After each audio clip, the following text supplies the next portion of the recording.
안녕하세요. 뉴스반장입니다. 민주당이 이제는 좀 정신을 차린 모양입니다. 어제는 기쁜 소식이라며 민주당 의원 거의 대다수가 검찰개혁 법안에 대해 찬성한다는 소식이 전해졌는데요.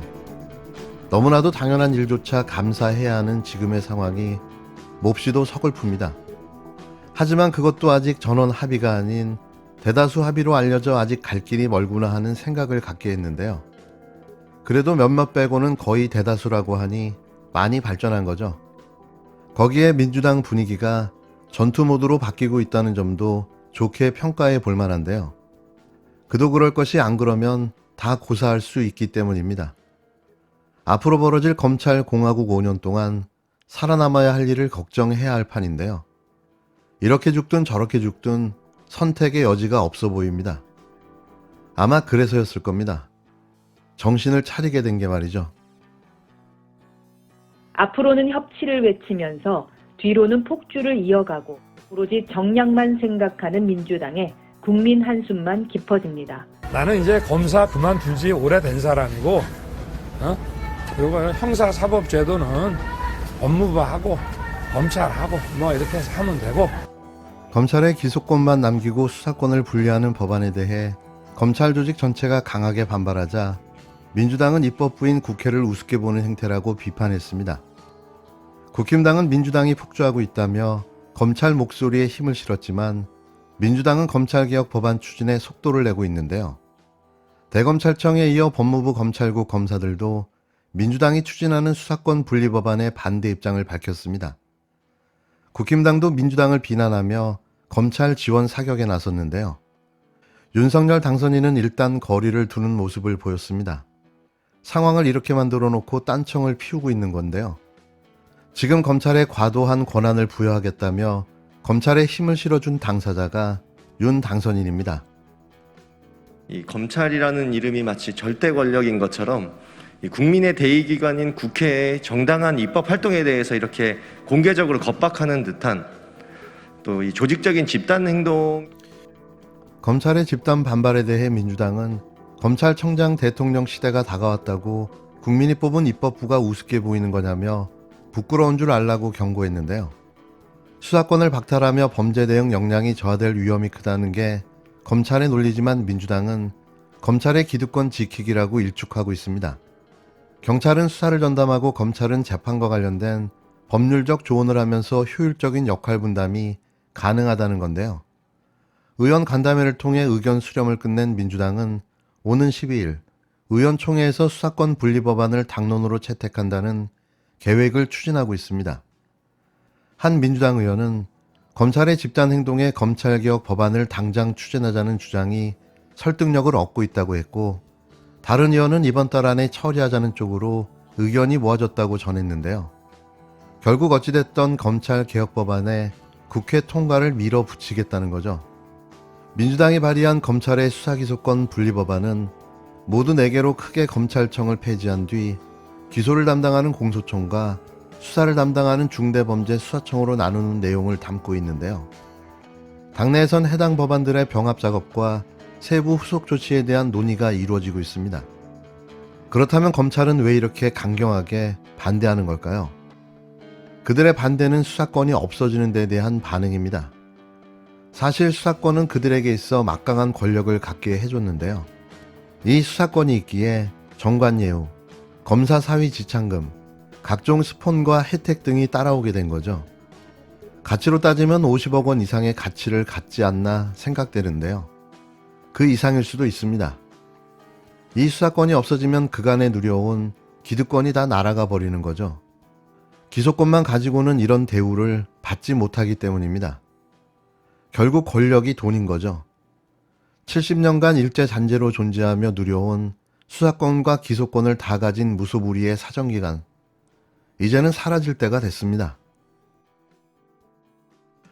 지금은 여당이 되어버린 국가서열 6위에 국힘당 이준석 대표, 30대의 젊은 나이로 당대표까지 거머쥐며 촉망받는 미래 정치의 꿈나무가 되는가 싶었는데요.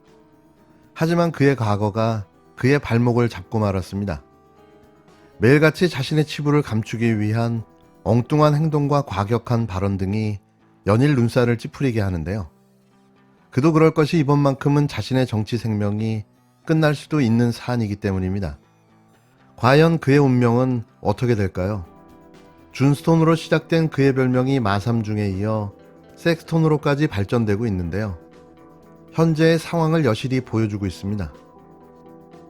제가 하는 걸 듣고 싶다는 거예요. 저보고 전화를 하라는 거예요. 아예 얘기 다 된 것처럼 뭐 그렇게 복당시켜주면 동영상 내리겠다. 네. 그렇게 얘기했죠. 내일 최고위원회 해보고요. 뭐 이렇게 하더라고요. 이준석 국힘당 대표와 강용석 변호사가 진실 공방을 벌이고 있습니다. 이 대표는 강 변호사가 복당시켜주면 성접대 의혹을 제기한 유튜브 영상을 내려주겠다고 했다고 주장하고 있고, 반대로 강 변호사는 영상 내려주면 복당시켜주겠다고 했다는 입장인데요. 엇갈린 주장 속에 이 대표가 강 변호사와의 통화 녹음 파일까지 공개했습니다. 국힘당 이준석 대표가 성접대 의혹에 대해 허위라고 반박했는데요. 하지만 드러나는 여러 정황들은 그의 주장을 무색하게 만들고 있습니다. 이 대표는 자신의 SNS에 발췌와 왜곡을 통해 구성된 의혹 제기에 반복적으로 대응하는 것이 대선 승리에 좋지 않다고 판단해 즉시 법적 대응했다고 강조했는데요. 의혹에 대해 반박하는 의견서와 뒷받침하는 자료를 수사기관에 제출했다고도 주장했습니다. 지난해 12월 가세연에서 의혹이 제기된 뒤 이 대표는 무대응으로 일관했는데요. 언 4개월 만에 첫 대응에 나선 겁니다. 사실 처음부터 이런 내용이 사실이 아니었다면 더 강경하게 대응했어야 하는데요. 무려 4개월이 지나서야 대응한 거죠. 가세연이 추가로 제기한 증거인멸 교사 의혹에 대해서도 김철근 정무실장이 변호인의 부탁으로 제보자의 사실확인서를 받으려 한 것뿐이라고 반박했는데요. 특히 이준석 대표는 강용석 변호사가 이른바 복당 거래를 제안했다고 주장했습니다. 국힘당 복당이 되면 관련 유튜브 영상을 내리겠다는 등의 제안을 강 변호사가 했다는 건데요. 강 변호사는 최근 경기지사 출마를 선언하며 국힘당 복당을 노렸지만 당 최고위원회의에서 부결됐습니다. 강 변호사는 이준석 대표와 친한 기자가 관련 제안을 자신에게 먼저 했다고 주장했는데요. 이에 이 대표는 어느 기자나 어느 인물에게도 그러한 요청을 한 바가 없다고 반박했습니다. 이후 강 변호사와 통화한 1분 6초짜리 녹음 파일까지 공개하며 맞대응했는데요. 잠시 녹취록 내용을 들어보시죠. 여보세요? 네. 아이고 우리 대표님. 왜 그러고 있어요? 왜 그러고 도대체? 응? 아 그거 저 뭐야 고발도 취하고 아니 다 고발은 무슨 영상도 아니고 왜 내리고, 그러고 있어요 도대체 왜? 영상도 다 내리고 다 할게요. 아니 왜 그러고 있어요 진짜? 아이 하여간 우리가 딱 없애면 그다음엔 뭐 아니 다 서로 길게 얘기할 필요 없는데 왜 그러고 있냐고 왜? 같은 사람 왜 낀 거예요 여기 또 그리고? 응. 난 몰라요. 응? 난 전혀 모르는 사람이고. 응. 그러니까 뭐 하여간 뭐 그 잘 오시겠습니다. 가접수한 건 봤는데 뭐 최고위원들 어차피 지금 투표할 텐데 네. 지금 상태로는 우리 대표님이 대표님이 뭐 응. 대표님이 잘 해주셔주면 뭐. 하여튼 대표님 보시죠 뭐. 뜻이 제일 중요하죠 뭐. 대표님 뜻이 제일 중요하죠 뭐. 보시죠. 예. 네, 예. 알겠습니다. 네, 네. 잘해주세요. 네. 네, 네. 어떻게 들으셨나요? 이준석 대표는 녹취를 하고 있었고 강용석 변호사도 이 사실을 인지한 듯 보여집니다. 두 사람 모두 선수이기 때문에 이건 너무 당연한 거죠. 대화 내용에 이런 말이 나옵니다. 서로 길게 이야기할 필요가 없는데 왜 그러고 있냐? 왜? 서로 알아서 잘하자. 뭐 이런 뜻 아니었을까요? 그런데 결국 국힘당 최고위원회의에서 강 변호사는 입당이 거부됩니다. 물론 국힘당 입장에서 입당을 허락할 수 없었겠죠. 나름 이 대표는 노력한 듯 보여지는데요. 하지만 이내 태세를 전환해 자신에게 제안을 했다고 한 거죠. 당내에서의 입지까지 흔들릴 수 있기 때문입니다.